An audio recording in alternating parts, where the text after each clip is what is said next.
जय हिंद साथियों, स्वागत है आप सभी का आपके प्यारे यूट्यूब चैनल अपनी देव अकेडमी पर। साथियों, आपके लिए मैथ प्रैक्टिस सेट लेके आ गए हैं हम लोग, जिसमें आपको डेली मैथ के क्वेश्चन 20 क्वेश्चन कराए जाएंगे। तो चलिए आज क्लास की शुरुआत करते हैं।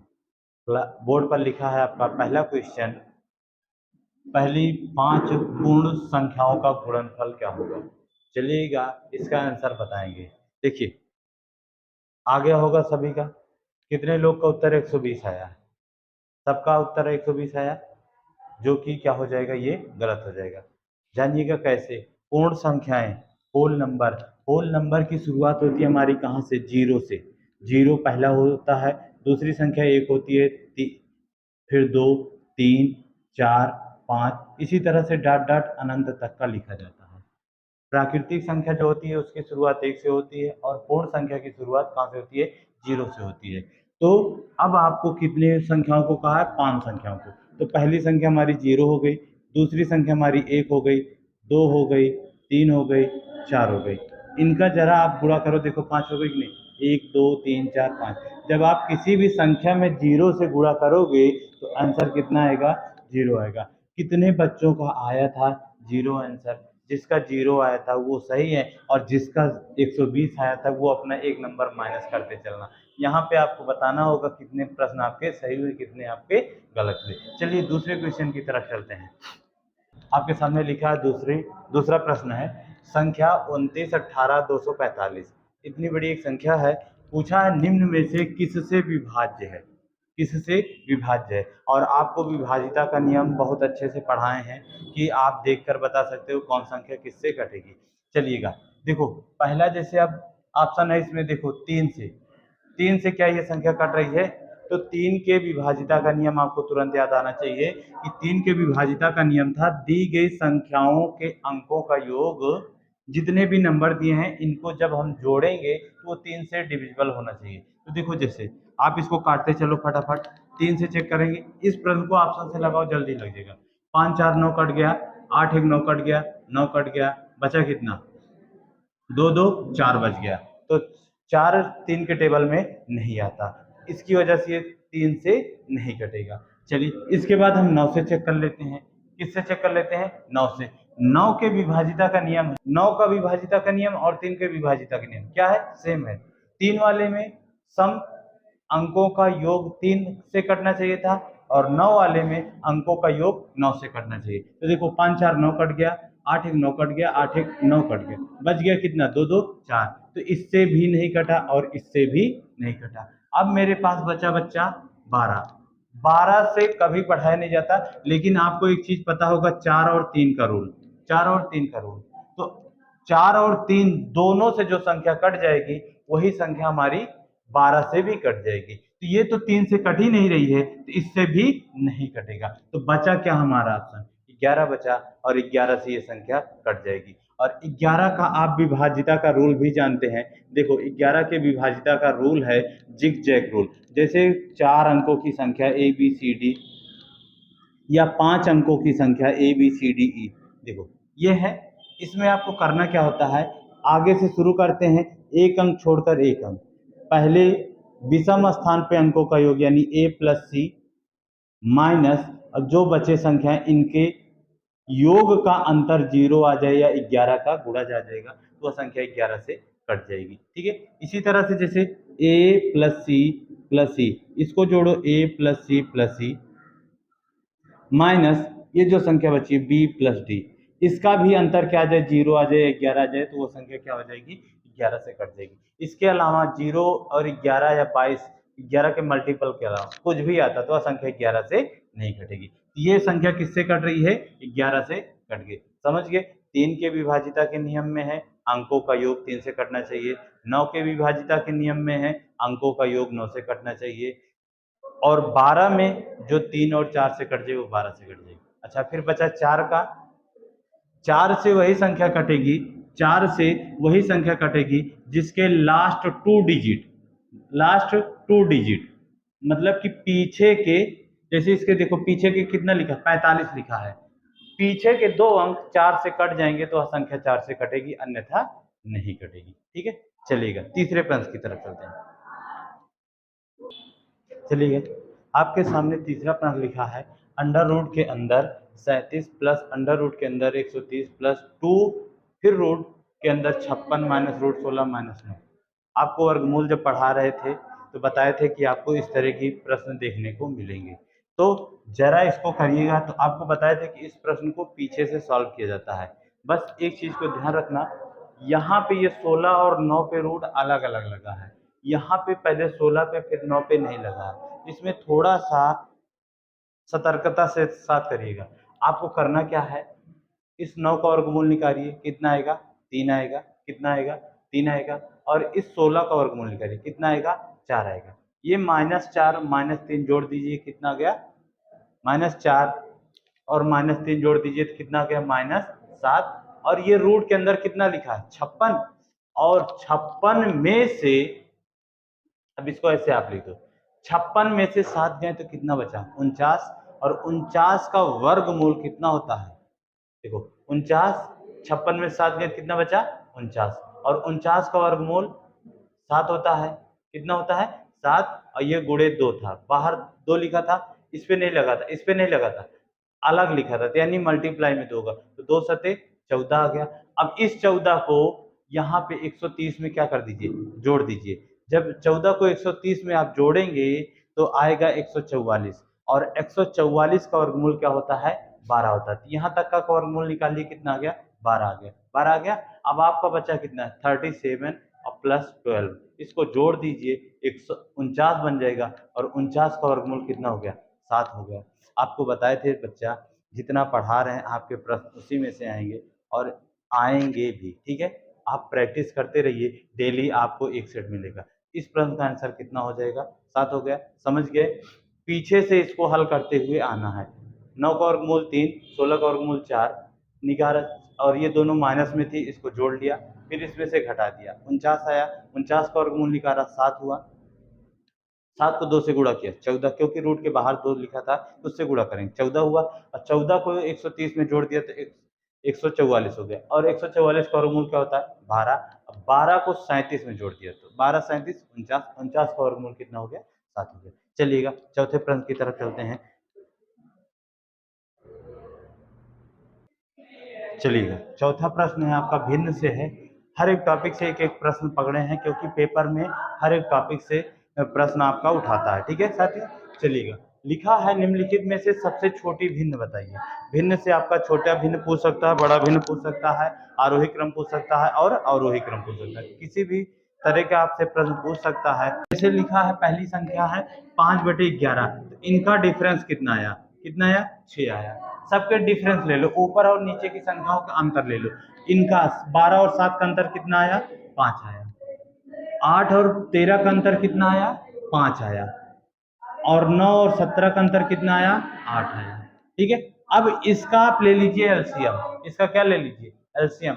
जब आप इसका एलसीएम लेंगे, इसका एलसीएम होगा 120, कितना होगा 120 होगा, एलसीएम कितना होगा 120 होगा, ठीक है। अभी दोनों तरीका भाग विधि वाला भी बताएंगे, पहले इसको एक समझ लीजिए, ये भी आसान है। एलसीएम कितना आ गया 120 आ गया।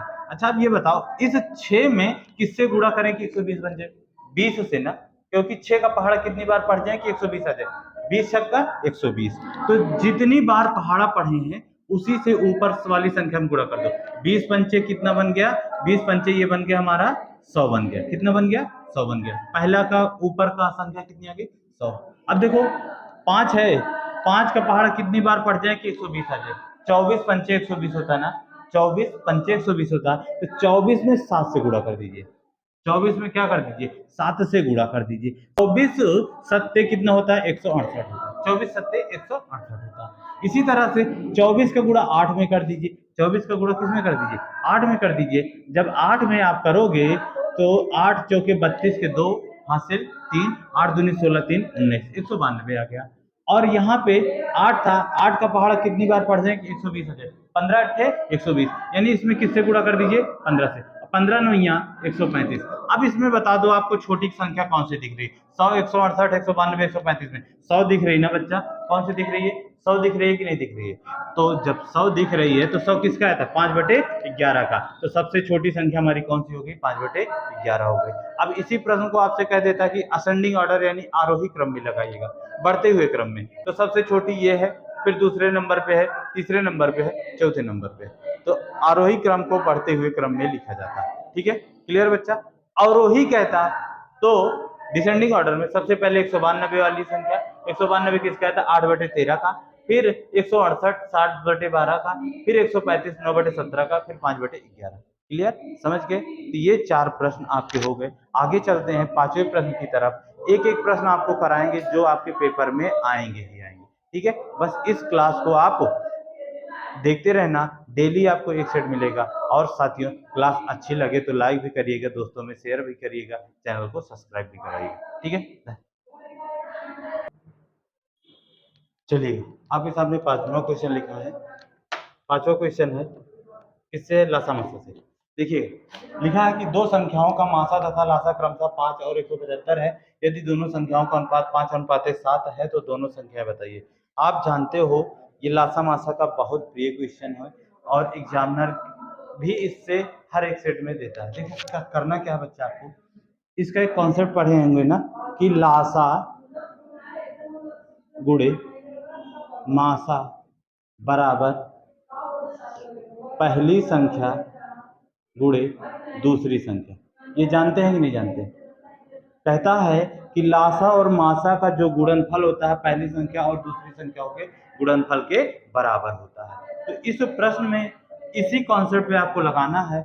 लेकिन एक चीज ध्यान दीजिएगा, इस प्रश्न में संख्या ना देखिए, उसका अनुपात दिया है, उसका अनुपात दिया है।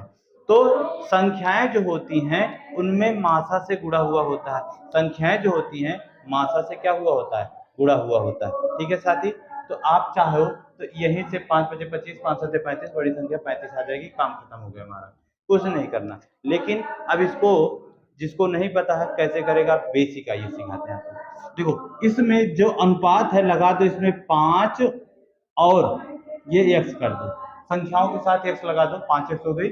और दूसरी संख्या हमारी कितनी हो गई? 7x हो गई। अब यहीं पे आप रख दो आराम से। देखो लासा कितना है? 175, मासा कितना है? 5, बराबर पहली संख्या हमारी 5x, दूसरी संख्या हमारी 7x। देखिएगा ये 5 से 5 कट गया, इस 7 से काट दो, 7 दूनी 14, 3 17, 7 5 35, और इधर x इंटू एक्स स्क्वायर बराबर, तो x बराबर कितना आ गया? 5 आ गया, 5 आ गया। अब इसी को x के स्थान पे 5 को रख दो, 5 पे रख दो, तो 5 गुणे x बराबर 5 × 5 = 25, और दूसरी संख्या 7 गुणे 5 बराबर 35। तो आपसे दोनों संख्याओं में कौन सी संख्या पूछा था? बड़ी संख्या। तो बड़ी संख्या हमारी क्या होगी? 35 हो गई। और इस प्रश्न को आप ऐसे भी लगा सकते थे, कभी भी ध्यान दीजिएगा, कभी भी जब आपको लासा मासा में संख्याओं का अनुपात पता हो, संख्या का अनुपात पता हो, क्या पता हो? अनुपात दिया गया है, जैसे A:B, और उसका मासा दिया गया है, मासा पता हो आपको, मासा पता हो C, तो आपको करना क्या है? संख्या निकालना है, इसी मासा से दोनों संख्याओं में क्या कर देना है? गुणा कर देना है। इसी मासा से दोनों संख्याओं में क्या कर देना? आपको गुणा कर देना है, संख्याएं मिल जाएंगी। ठीक है, आगे चलें अगले प्रश्न की तरफ। चलिए प्रश्न है आपके सामने, लिखा है कि 11 संख्याओं का औसत कितना है? 8 है। 11 संख्याओं का औसत 8 है। प्रत्येक संख्या को 3 गुना कर दिया जाए तो नया औसत क्या होगा? चलिएगा इसका आंसर आप बता सकते हो 1 सेकंड में, 24 आएगा। लेकिन ये आया कैसे? आइए आपको इसका कॉन्सेप्ट सिखा देते थोड़ा सा। देखो जैसे हम मान लेते हैं 3 संख्या ले लिए, 1 2 3। अगर हम इसका औसत निकालें, औसत बराबर होता है कुल पदों का योग बटे कुल पदों की संख्या। आप जोड़ोगे 3 2 5 5 1 6, और 6 को 3 से भाग करोगे तो नया औसत कितना आ गया? 2 आ गया। कितना आ गया भैया? 2 आ गया। इसका औसत कितना आ गया? 2 आ गया। अब इसी में इस प्रश्न के अनुसार हम कहें कि प्रत्येक संख्या में 2 2 जोड़ दें। प्रत्येक संख्या में हम क्या कर रहे हैं, जो संख्याएं लिए थे 1 2 3, उसमें हम 2 2 को क्या कर रहे हैं? जोड़ दे रहे हैं। तो 1 में 2 जोड़ा तो क्या हो गया? 3 हो गया। 2 में 2 को जोड़ा कितना हो गया? 4 हो गया। और 3 में 2 को जोड़ा कितना हो गया? 5 हो गया। अब इसका औसत बताइए, इसका औसत बताओ। इसका औसत भी यही कुल पदों का योग बटे कुल पदों की संख्या। तो 5 4 9, और 9 3 12, 12/3, 3 चौके 12, औसत कितना आ गया? 4 आ गया। औसत कितना आ गया? 4 आ गया। अच्छा अब एक चीज बताओ मेरे बच्चा, 2 से औसत कितना हो गया? 4 हो गया। 2 से औसत कितना हो गया? 4 हो गया। ये औसत 4 कब हुआ? 2 बढ़ा कि नहीं बढ़ा? ये 2 से औसत 4 हुआ यानी 2 बढ़ा। और ये 2 कब बढ़ रहा है? जब हम प्रत्येक संख्या में 2 को जोड़े थे, प्रत्येक संख्या में 2 को जोड़े थे। तो याद रखना, जब कहे कि कुछ संख्याओं का औसत दिया गया है और प्रत्येक संख्या में चाहे जोड़े, चाहे घटाए, चाहे गुणा करे, चाहे भाग करे, तो जितना प्रत्येक संख्या में कर रहा है उतना उसके औसत में भी हो जाएगा। तो जैसे यहाँ पे कहा कि 11 संख्याओं का औसत 8 है और प्रत्येक संख्या में 3 से गुणा किया जा रहा है, 3 गुना का मतलब 3 गुना हुआ, तो हमारा औसत भी 3 गुना हो जाएगा। तो औसत अगर 8 था, औसत अगर 8 था, ये 3 गुना हो जाएगा तो कितना आ जाएगा? 24 आ जाएगा। कितना आ जाएगा? 24 आ जाएगा। और इस प्रश्न का राइट आंसर हमारा क्या हो जाएगा? 24 हो जाएगा। समझ गए? इसी तरह से आपको और अच्छे अच्छे क्वेश्चन करा रहे हैं। चलिए, आनंद आ रहा, मजा आ रही होगी और आपको फील भी हो रहा है कि ऐसे ही प्रश्न आपको पेपर में देखने को मिलेंगे। इस बात की गारंटी है। आपको पूरा पेपर का फील कराएंगे, पूरा माहौल पेपर वाला देंगे कि पेपर में ऐसे प्रश्न आएंगे और यही छपेंगे आपके। ठीक है, चलिएगा आगे। चलिए, 8वां प्रश्न लिखा है 4p बराबर 6q, 6q बराबर 9r के। तो आपसे अनुपात पूछा है, p q और r का अनुपात बताइए क्या होगा? p q r का अनुपात। देखो मेरे बच्चा, इसमें कई तरह से प्रश्न आते हैं, बटे में भी करके दे देता है। जैसे जैसे एक प्रश्न दे देगा p/4 बराबर q/6 बराबर r/9, तो इसका क्या अनुपात होगा? इसका क्या अनुपात होगा? तो जो जिसके नीचे रखा है वही उसका क्या हो जाएगा? अनुपात हो जाएगा। जैसे P के नीचे क्या है? 4 है, तो इसका अनुपात 4 हो जाएगा। Q के नीचे 6 है तो अनुपात 6 हो जाएगा। और R के नीचे 9 है तो R की वैल्यू 9 हो जाएगी। तो P Q R का अनुपात क्या हो जाएगा? 4, 6 और 9 का अनुपात बन जाएगा। लेकिन इस प्रश्न में जब कभी भी बराबर में आ जाए, जैसे दिया है 4p बराबर 6q बराबर 9r के, तो आपको इस प्रश्न को कैसे लगाएंगे, कैसे देंगे इसका जवाब? चलिएगा, इसका अनुपात बताइएगा। बताओ भाई, अनुपात लगाइएगा। चलिएगा, इस प्रश्न को लगाते हैं, देखिएगा। देखो इसमें क्या है, अब आपको बराबर जब आ जाए तो ये जो बराबर की संख्याएं दी गई इन्हीं का ले लीजिए एलसीएम। क्या ले लीजिए? एलसीएम। 4, 6 और 9 का लासा ले लो भैया, क्या बन जाएगा? 4, 6 और 9 का लासा होगा 36। इसका एलसीएम कितना आ जाएगा? 36 आ जाएगा। एलसीएम 4, 6 और 9 का एलसीएम कितना आ जाएगा? 36 आ जाएगा। बस आपका प्रश्न हल हो गया। P अनुपाते Q अनुपाते R लिख लो, आंसर दीजिएगा। देखो कैसे। अब 4 का पहाड़ा कई बार पढ़ोगे? 36 आ जाए। 4 का पहाड़ा कितनी बार पढ़ोगे? 36 आ जाए। 4 9 36, तो यहाँ कितना आ गया? 9 आ गया। 6 का पहाड़ा आप कितनी बार पढ़िएगा? 36 आ जाए। 6 छंग 36। और 9 का पहाड़ा कितनी बार पढ़िएगा कि 36 आ जाए? 9 चौके 36। तो आपका यही आंसर हो गया। तो जब कभी भी बराबर में अंक दिया रहे और अनुपात पूछे तो उन्हीं संख्याओं को आपको क्या ले लेना है? एलसीएम ले लेना है। एलसीएम ले लीजिए, बाकी फिर देख लीजिए कितनी बार वो पहाड़ा पढ़ा गया, वही आपका क्या हो जाएगा? आंसर हो जाएगा। ठीक है, चलिएगा अगले प्रश्न की तरफ। 9वां प्रश्न।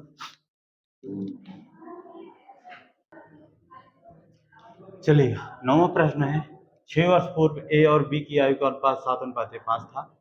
अब से 4 वर्ष के पश्चात उनकी आयु का अनुपात 11:9 होगा। वर्तमान में ए की आयु क्या होगी? देखो, आयु का प्रश्न है। इसको आप दो तरीके से, हम बेसिक भी बता देंगे आपको और अनुपात भी बता देंगे कि अनुपात से कैसे लगाते हैं। सबसे पहले आज हम आपको बेसिक से सिखा देते हैं। कितने वर्ष पूर्व का अनुपात दिया गया है? 7:5। किसका है? ए और बी का। किसका है? ए और बी का। मान लेते हैं मान लेते हैं कि 6 वर्ष पूर्व ए 7x का था और बी 5x का था। ये कब का है भैया? 6 वर्ष पहले। 6 वर्ष पूर्व का मतलब पहले का हो गया। तो अगर इनकी वर्तमान आयु पूछे आपसे तो वर्तमान में क्या होंगे? ये बढ़ेंगे कि नहीं बढ़ेंगे? कितने साल बढ़ जाएंगे, 6 साल बढ़ जाएंगे, क्योंकि ये जो अनुपात है आपका 6 साल पहले का है। तो आज इनकी आयु हो गई 7x प्लस 6 और इनकी आयु हो गई 5x प्लस 6 वर्तमान में, क्योंकि आज से हम 6 साल पहले जो रहे होंगे, जैसे 6 साल पहले हम 13 साल के थे तो आज 19 के हो गए कि नहीं हो गए। तो ये जो अनुपात था आपका, इसको हम x लगा के 6 साल पहले का बना लिए 7x और b का 5x। तो वर्तमान में दोनों में क्या कर दिए, 6 जोड़ दीजिए। अब कहा है कि आज से 4 साल के बाद, अब आज जितने के हैं अब इसके 4 साल बाद, आज से 4 साल के बाद, तो 4 साल के बाद अब इसमें 4 बढ़ेंगे, ए भी बढ़ेगा और बी भी बढ़ेगा। तो 4 बढ़ा तो ये 7x प्लस 10 हो गया और ये 5x प्लस 10 हो गया। 4 बढ़े दोनों, ये 4 बढ़ा और ये भी 4 बढ़ा, ठीक है, दोनों बढ़ गए। तो अनुपात क्या हो गया, 7x प्लस 10 और 5x प्लस 10। तो इनका अनुपात कितना हो गया, 11:9। तो बस इसी को आप बना लो भैया, 7x प्लस 10 बटे 5x प्लस 10 बराबर 11:9। हल कर दीजिएगा क्रॉस मल्टीप्लाई करके, यही आपका आंसर आ जाएगा। यहीं से देखो क्रॉस मल्टीप्लाई, 9 सते 63x प्लस 9 धामा 90, 11 पचे 55x और प्लस 11 धामा 110 हो गया। ये एकदम बेसिक का है, एकदम बेसिक सिखा रहे, गलत नहीं होगा। थोड़ा आपको इसमें लग रहा होगा लेंदी बन रहा है, लेकिन बेसिक सीख लोगे तो आप रेशियो भी बना लोगे। अभी हम रेशियो से भी इसको सॉल्व करवाते हैं आपको। देखो अब इसका अंतर, x को इधर पक्षांतर लेके जाओ और उसको उधर लेके जाओ संख्या को। तो जब आपने इसको इधर लेके आया तो 63 में से 55 गए, तो 63 में से 55 गए तो कितना बचा, 8x बचा। कितना बचा, 8x आ गया। और 110 में से 90 गए तो कितना बचा, 20। अब इसको सॉल्व कर दो, 4 दूनी 8, 4 पंचे 20, x बराबर 5/2 आ गया। अब यहाँ पे आप रख दो भैया, x बराबर 5/2। वर्तमान किसका पूछा, a का पूछा, आप यहाँ पे रख दोगे, उसके बाद हल कर दीजिए, आ जाएगा। तो देखो यहाँ पे 5/2 का मतलब होता है 2.5, और 2.5 से गुणा कर दीजिए इसमें, 2.5 से गुणा करोगे तो 17.5 हो गया, और 17.5 में 6 जोड़ दो तो 23.5। तो 23.5 साल एज हो जाएगी, ए की उम्र कितनी हो जाएगी, 23 सही 1/2 या 23.5 साल। कैसे किया, x बराबर 5/2, इसका मतलब 2.5 होता है, और 2.5 का 7 से गुणा कर दिया, 2.5 का 7 से गुणा कर दिया तो कितना आ गया, 17.5 आ गया, और 17.5 में 6 जोड़ दिया तो 23.5 आ गया। ठीक है, ये हो गया आपकी ए की उम्र। ठीक है, ये तो बेसिक का तरीका है। बेसिक सबसे पहले जो अनुपात दिया गया था 6 वर्ष पूर्व दिया गया था, हमने मान लिया 7x और 5x, ये 6 साल पहले का था। वर्तमान में आ रहे हैं, पीछे आ रहे हैं तो जुड़ गए 6, फिर उसके 4 साल बाद तो 4 को और जोड़ दिया था, उसके बाद अनुपात 11:9 बना था, तो 11/9 क्रॉस मल्टीप्लाई किया, वैल्यू आई x बराबर 5/2 आ गया। चलिए इसको अनुपात से भी हम बता देते हैं आपको, इसको नोट कर लीजिएगा। ए और बी था, 2 लोग थे, 6 साल पहले का अनुपात था 7:5 और 4 साल के बाद का अनुपात है 11:9। 11:9। ध्यान दीजिएगा बच्चा, आपको कुछ नहीं करना, वर्तमान का नहीं पता है कोई बात नहीं, छोड़ दो भी। इन अनुपातों का अंतर लीजिए जरा, तो 7 और 11 का अंतर कितना है, 4 आया। 9 और 5 का अंतर कितना है, 4 आया। और ये 4 अनुपात का अंतर कब आया, 6 साल पहले और 4 साल बाद। 6 साल, आज से 6 साल पहले और 4 साल बाद, कितने का अंतर हुआ, -6 + 4 का अंतर 10। तो ये 10, 4 अनुपात किसके बराबर होगा, 10 के। तो 4 अनुपात बराबर 10 के, तो 1 अनुपात बराबर 10/4, 1 अनुपात बराबर 10/4 हो गया। या इसको आप काटोगे तो 2 दशमलव कितना आ जाएगा, 5 आ जाएगा। और नहीं काटना चाहते तो इसको 5/2 ही लिख दो, कोई दिक्कत नहीं, आप जो इच्छा करेगा रख लो। अब आपको बच्चा एक काम करना पड़ेगा, इसमें से किसी एक की निकालना पड़ेगा, चाहे 4 साल बाद की निकाल लो और चाहे 6 साल पहले की निकाल लो। चलो हम 4 साल बाद ए की उम्र निकालते हैं। 4 साल बाद ए का अनुपात कितना था, 11 था। तो 11 का गुणा 5/2 से कर दीजिए, 11 का गुणा 5/2 से कर दीजिए, तो 11 पचे 55/2, और 55/2 को काटोगे तो 27.5 आ जाएगा। ये उम्र ए की आई 4 साल पहले की, ये उम्र आई 4 साल पहले की। तो आज सॉरी, ये उम्र आई 4 साल के बाद की, 4 साल के बाद की आई, 4 साल के बाद की आई। अच्छा बताओ, अगर आज से हम 4 साल बाद 27.5 साल के हैं, आज कितने के होंगे? 4 को माइनस कर दीजिए, कितने के हो गए आज? 23.5 के। 23.5 का मतलब 23 से 1/2। समझ गए? समझ गए? ये अनुपात से लगाया जाता है। तो आपको दोनों तरीका बता दिए गए हैं, दोनों पे काम करिएगा, दोनों ही बहुत अच्छे तरीके हैं। चलिएगा अगले प्रश्न की तरफ चलते हैं। चलिएगा अगला प्रश्न आपके सामने लिखा कि महामारी के कारण एक शहर की जनसंख्या 2% वार्षिक दर से कम हो रही है। जैसे कोरोना काल में कम हो रहा था, तो 2 वर्ष बाद शहर की जनसंख्या क्या होगी यदि शहर की वर्तमान जनसंख्या 45,000 है? देखो इस प्रश्न को आप चक्रवृद्धि ब्याज वाला पढ़ें, ए बराबर P1 plus R/100 power T, उससे भी लगा सकते हो, और इसको हम प्रतिशत की वैल्यू अनुपात से भी लगा सकते हैं। चलिएगा आते हैं, इसको हम प्रतिशत अनुपात से लगाते हैं। कैसे? देखो अनुपात से बनाइएगा, बहुत सिंपल सा प्रश्न बनेगा। देखो जैसे एक गांव की जनसंख्या कितनी कम हो रही है? 2% कम हो रही है। तो अगर आज गांव में 100 लोग हैं, 100% लोग हैं, तो 2% कम हो गए तो बचे कितने? 98% बचे कि नहीं बचे? बात खत्म। बस इसी को अनुपात बना लो। प्रतिशत से प्रतिशत कट गया आपका, प्रतिशत से प्रतिशत कट गया, और थोड़ा सरल कर लो, 2 से 50 और ये 49, खत्म भैया। 50 और 49 हो गया। ये आज की है और ये कमी के बाद की है। कै साल तक कम हुआ है? 2 साल तक। तो इसी को ऐसे 2 बार कर लो,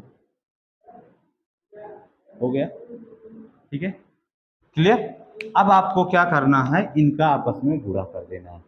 5×5 = 2500, 5×5 = 2500, और इसका जब आप गुणा करोगे 49 से, तो आपको पता है कि इसका क्या होगा? 2401 होगा। गुणा करने पर 49 का वर्ग आपको याद होना चाहिए, 49 का वर्ग क्या होता है? 2401 होता है। क्लियर? अब आपको कौन सी जनसंख्या दी गई बच्चा? वर्तमान की। वर्तमान में कितना है? 4500, और यहाँ पे रेशियो कितना आया है? 2500 का। तो 2500 बराबर 45,000 के, 2 जीरो से 2 जीरो कटा, काट दीजिए, फिर 5 से काट दो, 5 बचे 25, 5 9 45, जीरो, फिर 5 से काट दो, 18 पंचे 90। तो 1:18 आ गया, 1:18 आ गया। तो आपसे 2401 अनुपात की वैल्यू पूछा है, तो इसी में आपको क्या कर दीजिए? 2401 गुणे 18 कर दीजिए। अब 18 देखो, इकाई का अंक 8, इसमें 2 ऑप्शन में है, एक 3 ऑप्शन में है, तो मतलब कि ये आपका तो कट गया। अब आपको या तो फिर मल्टीप्लाई कर दो, फिर क्या कर दो? मल्टीप्लाई। और एक चीज आसान हो गया आपको, देखो कैसे डी ऑप्शन होगा हमारा, कैसे डी ऑप्शन होगा? 18 है, एक कम 18 के 8 हासिल 1, 18 शून्य शून्य और एक जोड़ दिया तो क्या बन गया? 18। तो 18 किसमें लास्ट में है? केवल एक ऑप्शन में, यही हमारा क्या हो गया? सही हो गया। ठीक है, इसी तरह से इसमें शॉर्ट तरीके में देख कर कैसे हम ऑप्शन से ही लगा सकते हैं। हमने पकड़ा 18 एक कम 18 के 8, 8 3 ऑप्शन में था, नहीं हो रहा था, फिर आगे किया 18 शून्य शून्य, शून्य हो गया, और शून्य में एक जोड़ दिया, कितना आ गया? एक आ गया, यानी 18 किस में? लास्ट में, केवल एक ऑप्शन है मेरे पास, तो यही हमारा क्या हो गया? सही हो गया। तो 2 साल के बाद जनसंख्या 43,218 हो जाएगी। समझ गए? चलिएगा अगले प्रश्न की तरफ चलते हैं।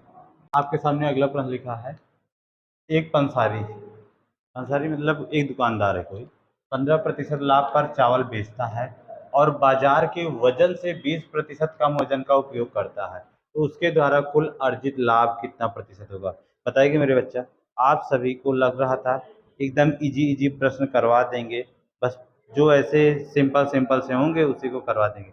हमने बताया है कि आपको पूरा पेपर का खेल दिलवाएंगे, पेपर में जैसे जैसे प्रश्न पूछा जाता है वैसे वैसे ही आपको प्रश्न इस सीरीज में मिलेगा। आज सीरीज का सेट नंबर 1 है, लगाइएगा, बताइएगा इस प्रश्न को कितना आंसर आएगा? किसी का आया? चलो देखो, 15% लाभ पर बेचता है और बाजार के वजन मूल्य से 20% कम का उपयोग करता है। कुछ लोग सक्सेसिव से लगाए होंगे लेकिन उससे नहीं आ रहा होगा। आओ इसको हम बेसिक से आपको सिखाते हैं, एकदम बेसिक से सुनिए। जैसे आप ही हैं, बाजार गए, आप एक दुकानदार हो, आप गए बाजार से, वहां से 100 किलो चावल खरीद के लाए। कितना किलो? 100 किलो चावल, 100 किलो या 100 ग्राम जो भी आप लेना चाहो ले लो। मान लो हम 100 ग्राम ही चावल खरीद के लाए। कितना ग्राम? 100 ग्राम चावल खरीद के लाते हैं, ठीक है। और 100 ग्राम चावल को क्रय मूल्य भी मानना है तो 100 ही रुपये मानते हैं, 100 रुपये में ही खरीद के लाए। 100 किलोग्राम चावल कितने में? 100 रुपये में खरीद के लेके आए, ठीक है। अब जब लेके आएंगे तो हम इसको बेचेंगे भी, क्या करेंगे? बेचेंगे। जब हम तौलने लगे इसको बेचने के लिए तो क्या कर दिया? 20% कम तौला। कितना परसेंट? 20% हम क्या कर दिए? कम तौले। तो 100 का 20% कितना होता है? 80 होता है कि नहीं? यानी अब हम कितना तौल रहे हैं? 80 ग्राम ही तौल रहे हैं, 80 ग्राम ही तौल रहे हैं। कितना तौल रहे हैं? 80 ही ग्राम तौल रहे हैं। अब सामान को खरीद तौल रहे हैं तो विक्रय मूल्य लेंगे ग्राहक से, और हमारा विक्रय मूल्य, ये तो सीपी था 100 रुपये, हमारा विक्रय मूल्य जाके बना कितना? 15% लाभ पर बेच रहे थे। कितने पर बेच दिया? 115% पर बेच दिया। कितने पर बेच दिया भैया? 115 पर बेच दिया।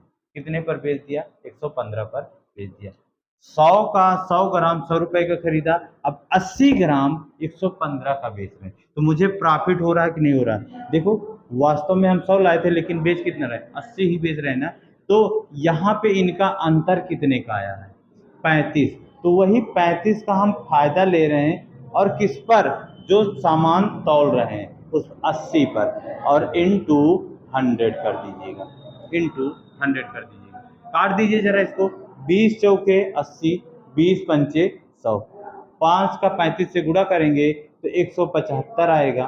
5 पचे 25 और 5 3 15 2 17 बटे 4, 4 से भाग कर दो।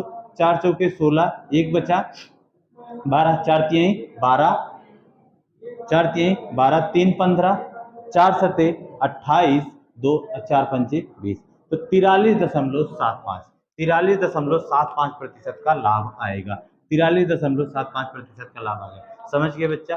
समझ गए? नहीं समझे तो फिर से एक बार समझो। मान लीजिए कि आप कोई सामान, आप दुकानदार हो, 100 किलोग्राम खरीदे, 100 ग्राम खरीदे, 100 कुंटल खरीदे, जो भी आपको लेना हो ले लो। 100 ग्राम 100 रुपए का खरीद के लाए। उसके बाद अब दुकान पे अपने रखे हैं तो हम बेचेंगे भी। जब ग्राहक आया खरीदने, जिसको कहते हैं डाणी मारना, डाणी मार दी। कितने परसेंट? 20%। तो जहां हमें 100 ग्राम तौल के देना था, हम कितना दे रहे हैं? 80 ही ग्राम दे रहे हैं, लेकिन उससे पैसा 15 एक्स्ट्रा भी ले रहे हैं। कितना? 100 पर।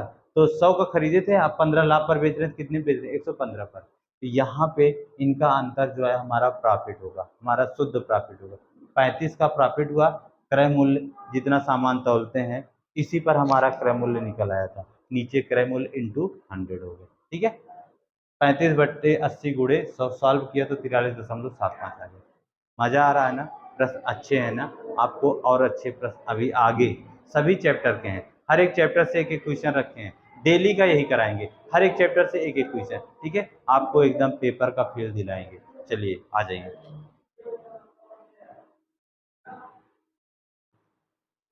चलिए 12वां प्रश्न है। ए और बी एक वर्ष के लिए क्रमशः 30,000 रुपये और 24,000 रुपये का निवेश करते हैं। यदि उन्हें 13,500 का लाभ प्राप्त होता है तो लाभ में बी का हिस्सा। ये प्रश्न है साझेदारी का। किसका है? साझेदारी का।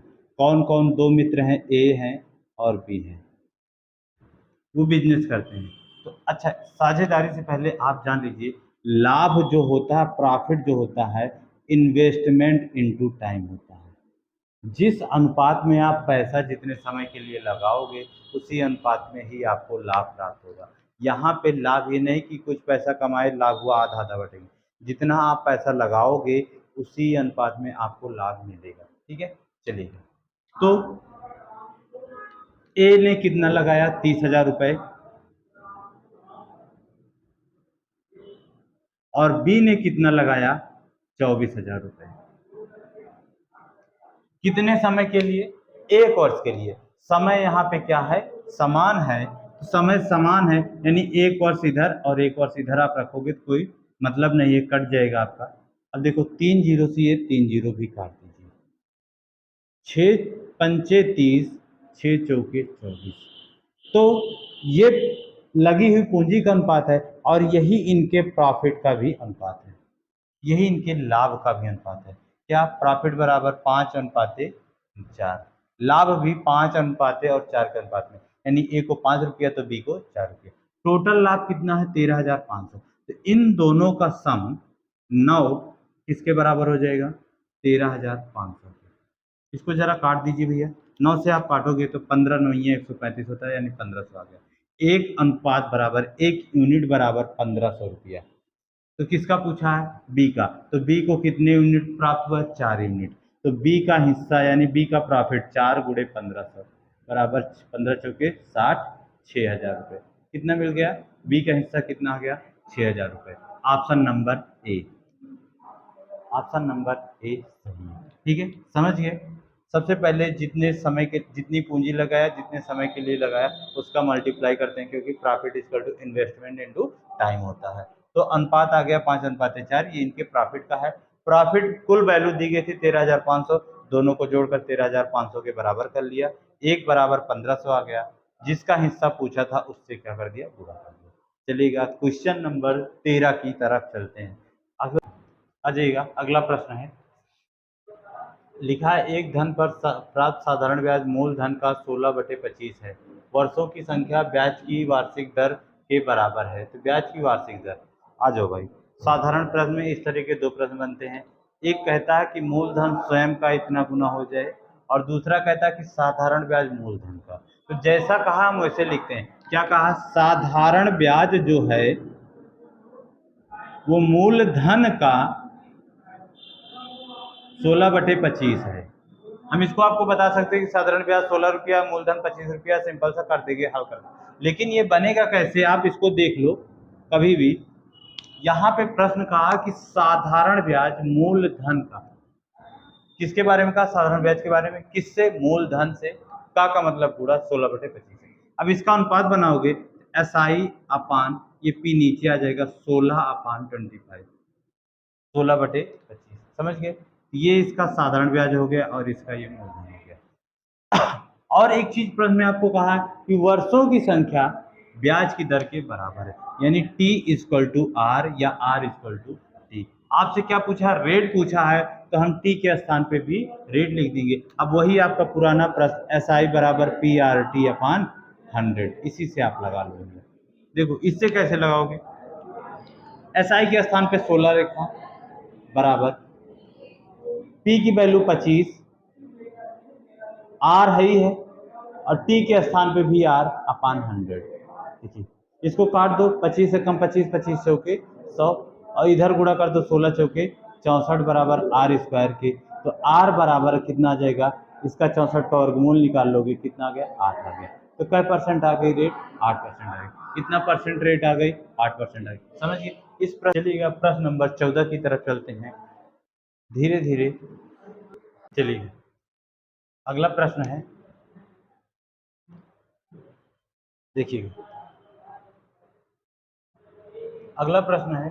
25,000 रुपये की 12% वार्षिक दर से वार्षिक चक्रवृद्धि ब्याज की दर से 3 वर्ष का चक्रवृद्धि ब्याज क्या होगा यदि ब्याज की दर वार्षिक संयोजित किया जाए? तो आप इसको अनुपात से भी लगा सकते हो, और फार्मूला भी आपको पता है कि A बराबर P1 प्लस R अपान 100 की पावर T, इससे भी आपका आएगा। और आप इसको रेशियो से भी लगा सकते हो। आ जाओ, रेशियो से आपको सिखाते हैं, बताते हैं इस प्रश्न को कैसे लगाओगे। रेट कितनी दी गई है? रेट कितनी दी गई है? 12%। रेट कितनी दी गई है? 12%। चलो यहाँ से अनुपात बना लीजिएगा, जो बनेगा अनुपात मूलधन और मिश्र धन का बनेगा। 12% को जब आप चेंज करोगे तो 12/100, 4×3 = 12, 25×100, यानी 3 बटे कितना आएगा? 25 आ जाएगा। 3 बटे कितना आ जाएगा? 25। तो नीचे हमारा मूलधन है, ऊपर हमारा ये क्या है? ब्याज है। तो 25 रुपया बैंक में जमा किए थे, 3 रुपया बढ़ा के दिया ब्याज, कितना दिया? 28 दिया। और ये कितने साल तक दे रहा है? 3 साल तक दे रहा है। तो मेरे बच्चा आपको यही 3 बार कर लेना है। इसी को आपको क्या कर लेना है? 3 बार ऐसे कर लेना। ठीक है। अब आप इसका 25 का 3 बार गुणा कर लीजिएगा, कितना आएगा जरा बताइएगा? 25 का घन और 28 का घन क्या करोगे? याद होना चाहिए, 15,625 होता है इसका घन। 15,625 होगा 21,952। इसका घन कितना होगा? 21,952। चलिए, अब आपको प्रश्न में देखो दिया क्या गया है, मूलधन दिया गया कितना 25,000 और यहाँ से मूलधन का अनुपात कितना है 15,625। तो 15,625 की वैल्यू किसके बराबर होगी 25,000 के। ठीक है, चक्रवृद्धि ब्याज पूछा है तो आपको इसका अंतर लेना पड़ेगा। इसका अंतर आप ले लीजिएगा 21,952 में से 15,625 को आप घटा लीजिएगा, आ जाइएगा।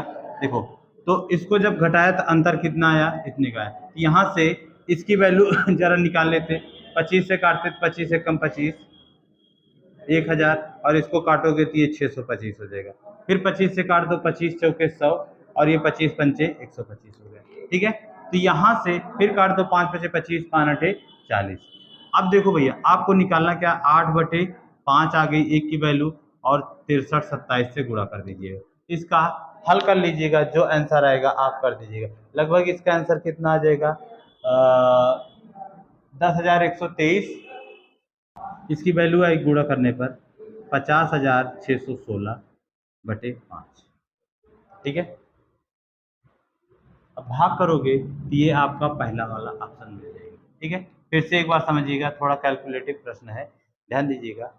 12% की दर थी, 12% को चेंज किया 3/25 आया, 25 से 28, 25 से 28, 25 से 28, 3 साल के लिए था, 3 बार किया। इसका घन निकाला 15,625, इसका घन निकाला 21,952 हुआ। ठीक है, उसके बाद इसकी वैल्यू आपको दी गई थी 25,000, तो 15,625 बराबर 15,625 बराबर 25,000 के। इसको जब सॉल्व किया तो एक अनुपात की वैल्यू आ जाएगी हमारी कितनी 8/5। एक अनुपात की वैल्यू आ गई 8/5।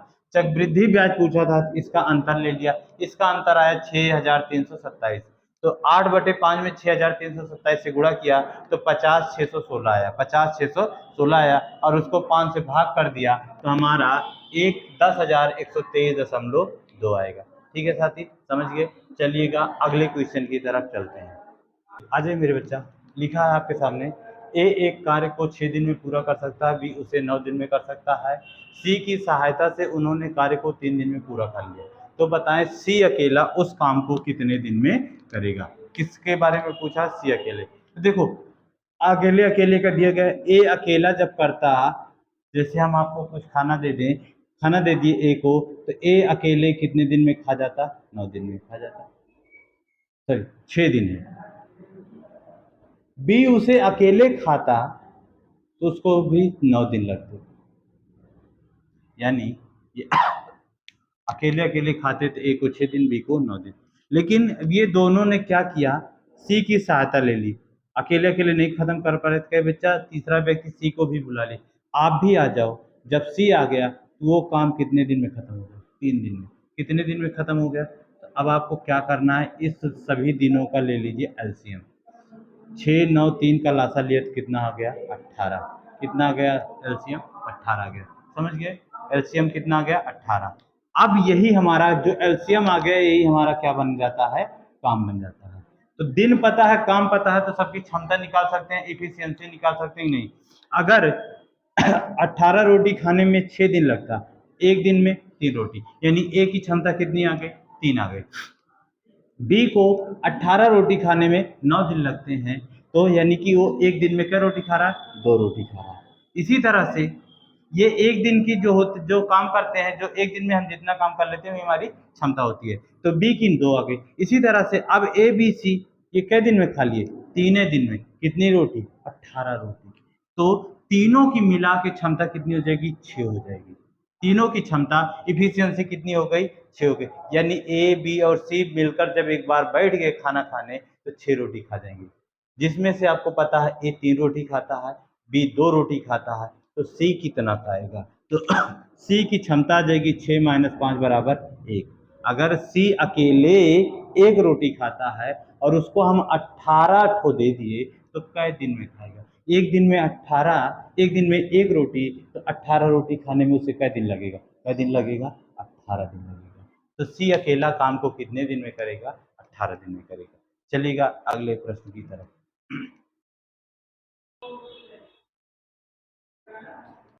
चलिए अगला प्रश्न है, एक व्यक्ति बिंदु ए से बी तक 40 किलोमीटर प्रति घंटे की गति से यात्रा करता है और बी से ए पर 60 किलोमीटर प्रति घंटे की गति से लौटता है। यात्रा पर जाने और वापस आने के समय का अंतर 2 घंटे है। तो बिंदु ए और बी के बीच की दूरी बताइए। आ जाओ मेरे से, देखो सुनो, दो बिंदु ए बिंदु है और ये बी बिंदु है, ठीक है। अब यहां से हम इधर चले हैं किसकी चाल से, 40 किलोमीटर प्रति घंटे की चाल से, और फिर यहाँ पहुंचे, पहुंच के फिर इधर हम चले हैं वापस 60 किलोमीटर प्रति घंटे की चाल से।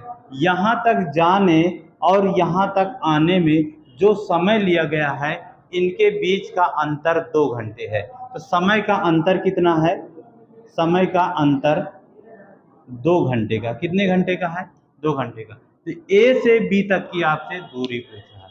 देखो सुनो, जैसे ये आपका, मान लो आप अपने घर से निकले, ये आपकी महबूबा का घर है, मिलने गए, 40 की स्पीड से गए, वहां पे उसके घर वालों ने देख लिया, इतनी तेज भागे हो कि वो आपको पकड़ ना पाए। तो यहाँ आपको यहाँ से जाने में यहाँ तक जितना भी समय लगा होगा, उससे 2 घंटे कम समय लगा होगा वापस आने में। यानी समयों का अंतर कितना है, 2 घंटे का। आ जाइए, देखो अब इसको आप कैसे लगाओगे। तो जब कभी भी दूरी पूछे तो सीधे लगाइएगा, दूरी बराबर, देखो ये S1 स्पीड हो गई और ये S2 स्पीड हो गई, S1 स्पीड हो गई और S2 स्पीड हो गई। तो दोनों चालों का गुणनफल, डिस्टेंस इक्वल टू दोनों चालों का गुणनफल, यहां पे दोनों स्पीड का डिफरेंस लेंगे, S2 डिफरेंस S1 और इनटू टाइम डिफरेंस, टाइम का डिफरेंस। मेरे बच्चा आपका इसी कॉन्सेप्ट पे डायरेक्ट दूरी आ जाएगी, आपको कुछ भी नहीं करना है। अब रखिएगा 40 गुणे 60 बटे 60 में से 40 गए 20, और समय का अंतर कितना दिया गया, 2 घंटे का। तो 0 से 0 काट दो और ये 2 से 2 काट दो, 6 चौके 24, 240 किलोमीटर। कितनी दूरी थी, 240 किलोमीटर थी। जब कभी भी ए बिंदु से बी पर गए और बी से वापस आ रहे हैं, तो आपको दोनों चालें पता हो, उनके समयों का अंतर पता हो, दूरी आपसे पूछे तो दोनों चालों का मल्टीप्लाई अपान दोनों चालों का डिफरेंस इनटू टाइम का डिफरेंस, यहाँ पे हो गया। और इसी पर एक कॉन्सेप्ट और बनता है कि आने और जाने में कुल मिला के टोटल टाइम दिया होता है, टोटल टाइम दिया होता है। जब टोटल टाइम दिया होता है तो वहां भी डिस्टेंस आपसे पूछेगा, तो डिस्टेंस यानी दूरी बराबर दोनों चालों का गुणनफल अपान दोनों चालों का योग, वहां पे क्या करेंगे, योग करेंगे, into total time, total time. जब टाइम का डिफरेंस दिया होगा तो आपको स्पीड का भी नीचे डिफरेंस रखना है, जब टोटल टाइम दिया होगा तो आपको नीचे दोनों चालों का जोड़ के लिख लेना, ऊपर मल्टीप्लाई में ही रहेगा, ठीक है। चलिएगा, समझ गए, अगले क्वेश्चन की तरफ चलते हैं। समझ गए ना, इस प्रश्न का आंसर कितना होगा, 240 होगा, समझ गए। चलिए अगले प्रश्न की तरफ चलिए। अगला प्रश्न है, लिखा है स्थिर जल में नाव की चाल 17 किलोमीटर प्रति घंटा है और धारा की चाल है 5 किलोमीटर प्रति घंटा। तो नाव द्वारा धारा की दिशा में 110 किलोमीटर जाने में लिया गया समय बताएं। देखो भाई, इस प्रश्न को आप कैसे लगाओगे। नाव चलाए हैं नदी बीच, गाना भी सुने होंगे ना, नदी बीच नैया हिलोर मारे। चलिए तो देखिए, आ जाइएगा, इस प्रश्न में क्या करना है, शांत जल यानी पानी बहाव में नहीं, स्थिर है, तो उस में जब हम नाव चलाते हैं तो नाव हमारी 17 किलोमीटर यानी 1 घंटे में 17 किलोमीटर चली जाएगी, ठीक है। अब दूसरी जगह नदी है, उसमें पानी बह रहा है, उसमें पानी बह रहा है। अब पानी बहता है, ऐसे मान लीजिए इधर बहता है, और जिधर पानी बह रहा है हम उधर ही जाएंगे तो धारा की दिशा होती है, उसको हम कहते हैं अनुकूल, ठीक है। अनुकूल भी कहते हैं, धारा के अनुकूल भी कहते हैं, धारा की दिशा भी कहते हैं, या डाउन स्ट्रीम भी कहते हैं, ठीक है। तो अब धारा की चाल हमें दी गई थी 5 किलोमीटर और शांत जल में नाव की चाल थी हमारी 17। उस नाव को पानी बह रहा है नदी में लेके आए, तो जिधर पानी बह रहा है उधर उसी दिशा में हम नाव चलाएंगे तो हमारी नाव आसानी से चलेगी और स्पीड में चलेगी। यानी धारा की दिशा में नाव की चाल प्लस धारा की चाल को क्या किया जाता है, जोड़ लिया जाता है। क्या कर लिया जाता है, जोड़ लिया जाता है। तो धारा की दिशा में कभी भी आपसे पूछे नाव की चाल क्या होगी, तो जो शांत जल में है, शांत जल में नाव की चाल प्लस धारा की चाल को हम जोड़ लेते हैं। तो शांत जल में नाव की चाल कितनी है, 17, और धारा की चाल कितनी है, 5 है। तो टोटल धारा की दिशा में चाल आ गई 22 किलोमीटर प्रति घंटा। यानी अब 1 घंटे में हम कितना जाएंगे, 22 किलोमीटर जाएंगे। कितना जाएंगे, 22 किलोमीटर जाएंगे। तो जाना कितना है, 110 किलोमीटर। तो समय बराबर होता है दूरी बटे चाल, दूरी बटे चाल। तो 110 बटे 22 बराबर 22 पंचे 110। कितने घंटे आ जाएगा, कितने घंटे आ जाएगा, 5 घंटे आ जाएगा। तो इसमें कौन सा ऑप्शन सही होगा, डी नंबर का ऑप्शन सही होगा। समझ गए दोस्त, समझ गए। देखो इसको आपको समझाते हैं, एक और कॉन्सेप्ट समझिएगा। इसमें देखिएगा, जैसे शांत जल में होती है नाव की चाल, शांत जल में नाव की चाल मान लेते हैं x है, और धारा की चाल क्या है, y है, किलोमीटर प्रति घंटा। तो जब धारा की दिशा में जाएंगे, धारा की दिशा में दोनों की चालें जोड़ ली जाती, x प्लस वाई होता है। और धारा की विपरीत दिशा में, धारा की विपरीत दिशा में नाव की चाल में से धारा की चाल को क्या कर देते हैं, घटा देते हैं। ये x किलोमीटर प्रति घंटा थी, y किलोमीटर प्रति घंटा थी, तो ये x प्लस वाई किलोमीटर प्रति घंटा हो जाएगी, और x माइनस वाई किलोमीटर प्रति। समझ गए। धारा की दिशा में नाव चलाएंगे तो जोड़ लेते हैं, विपरीत चलाएंगे तो चालों को घटा लेते हैं। चलिएगा अगले कुछ प्रश्न और बचे हैं। चलिएगा 19वां प्रश्न है आपके सामने, लिखा है यदि प्रथम पद 3 है और अंतिम पद 47 है तो समांतर श्रेणी के प्रथम 12 पदों का योग बताइए। प्रथम 12 पदों का योग बताइए। देखो समांतर श्रेणी में देखिए ये प्रश्न, आपको एक प्रश्न इस पर भी देखने को पुलिस में मिलता है, पिछली बार भी आया था। देखिए इसमें जैसे पहला पद, यानी श्रृंखला कहाँ से शुरू हुई, 3 से। पहला पद 3 है, फिर अगला पद कुछ होगा, फिर अगला पद कुछ होगा, अगला पद कुछ होगा, ऐसे लिखा गया है। यानी कहाँ तक लिखा गया, 12 तक। तो उसका आखिरी पद की संख्या क्या है, लास्ट की क्या है, 47 है, आखिरी वाला पद। तो मतलब बीच के पद भी नहीं पता है, और इनके बीच का डिफरेंस भी हमें नहीं पता है कि कितने कितने का डिफरेंस करके लिखा गया कि 12वां पद हमारा 47 आया है। तो यहाँ पे योग निकालने से पहले हमें डिफरेंस निकालना पड़ेगा। पहला पद 3 दिया गया है और आखिरी पद कितना दिया गया है, 47 दिया गया है। चलिए आ जाओ, देखो पहला पद, पहले पद को हम ए से डिनोट करते हैं, ए की वैल्यू दी गई है 3। अंतिम पद यल, लास्ट पद को हम यल से डिनोट करते हैं, इसकी वैल्यू दी गई है 47। कितनी दी गई है, 47। और कुल कितने पदों का योग कहा, यन 12। तो यन की वैल्यू भी हमें पता है कितनी है, 12 है। लेकिन हमें डिफरेंस नहीं पता है। पहले हम इसका डिफरेंस निकालेंगे, तब हम सभी 12 पद का योग निकाल लेंगे। 12 पद का योग निकालने का फार्मूला होता है, चाहे जितने पद का निकालना हो,